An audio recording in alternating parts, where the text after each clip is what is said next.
It's Sunday night and you have a deadline for tomorrow morning, and you've known about this assignment for 2 whole weeks and you're only starting now again. So you sit down to work and then you check your phone just for a minute, then you watch one YouTube video, and then you sharpen a pencil that was already sharp, and then you reorganize your organized desk, you make tea, and then it's midnight.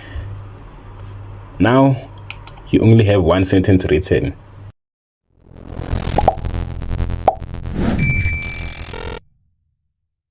Welcome back to Life of a Student. I am your host Alex, and this is season 1, episode 2. Today we are talking about the thing that kills more student success than anything else: procrastination. And before you think I am here to judge you, I'm not, because I also procrastinate. Everybody does. The difference is learning why it happens and how to get out of it. This is what this episode is about. First, let me clear something up. Procrastination is not laziness. Laziness is not wanting to do the work at all. Procrastination, however, is wanting to do the work but not being able to start. So there's a difference between laziness and procrastination. Here is what is actually happening in your brain. When you look at a different task, let's say an essay, a math problem, or a long chapter to read, your brain sees a threat. It triggers a small stress response. And your brain's number one job is to make you feel safe. So your brain looks for an escape. In this case, it's your phone, social media, cleaning your room, or anything that feels easy and gives you a tiny hit of relief.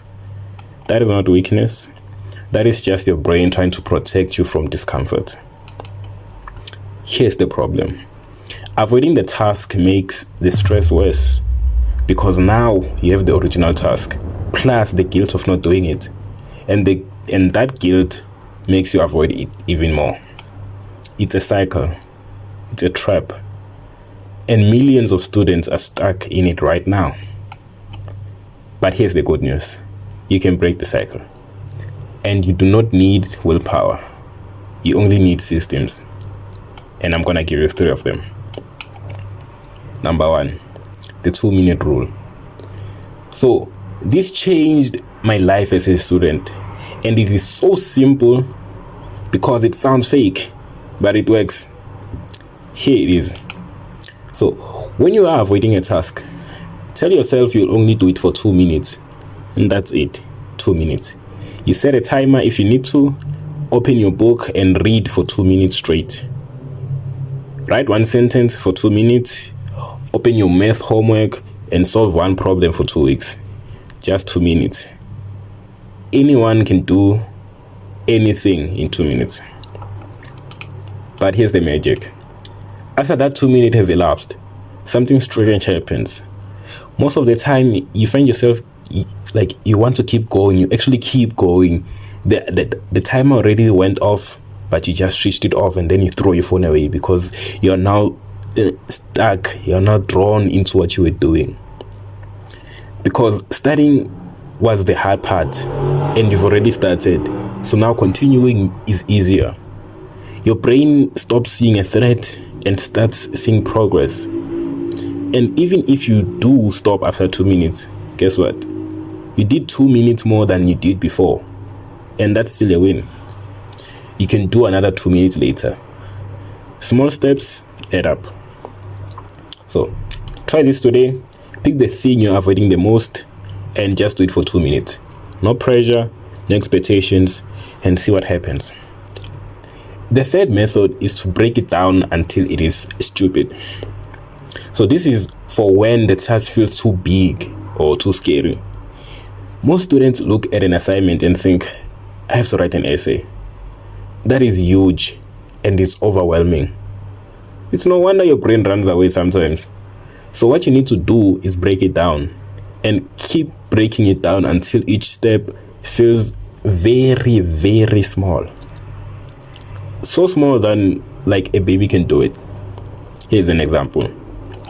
Do not write essay on your to-do list. Do this instead.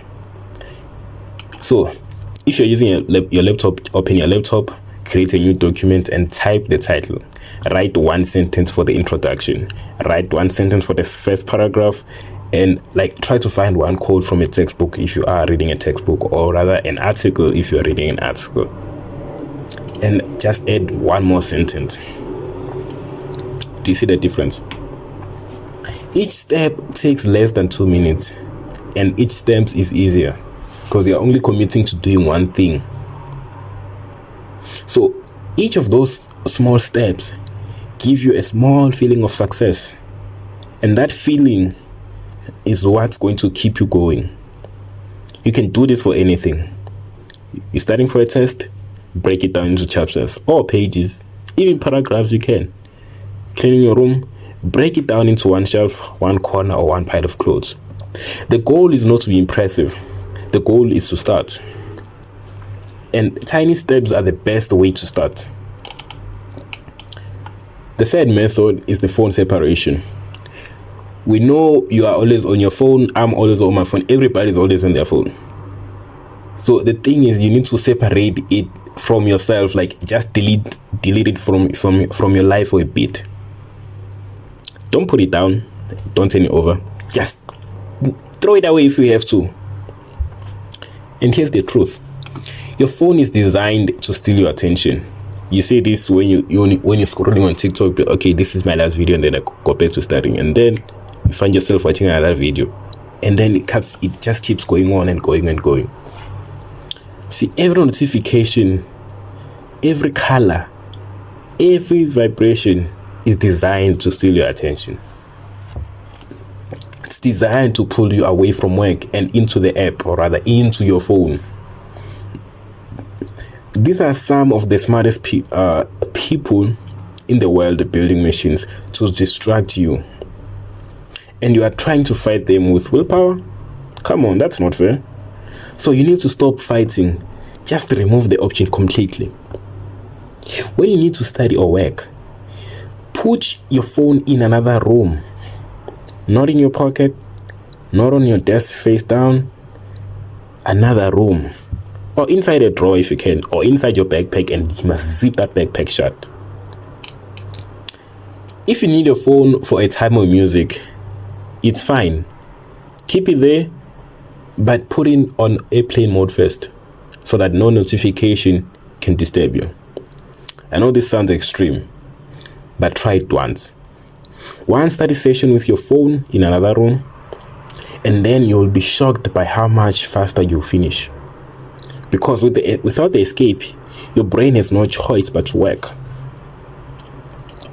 And here's something most students do not realize. The first 10 minutes of working without your phone are really uncomfortable. Your brain will feel restless. It will still want to check something. That's withdrawal. And you need to push through it. After 10 minutes, your brain will start to calm down. And you will actually start to focus. So here's your challenge for tomorrow or now. Tomorrow or now. Pick one task that you've been avoiding, just one, and use one of these 3 methods. Option 1, the 2-minute rule. Option 2, break it down until it sounds stupid. Option 3, separate your phone. Don't try them all at once. Pick one and see what happens. But if you think you can combine them, then do it. And here's what I want you to remember. You're not broken because you procrastinate. You are not lazy. You're not a failure. You're just a student whose brain is trying to protect you from discomfort. And that's completely normal. The question is not whether you procrastinate.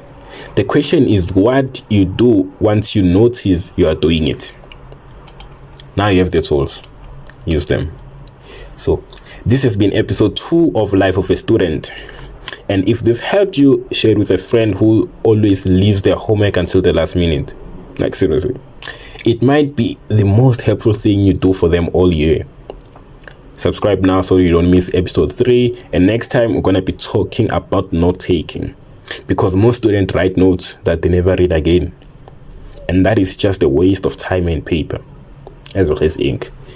I will now show you 3 methods that actually work for that video, for that episode 3.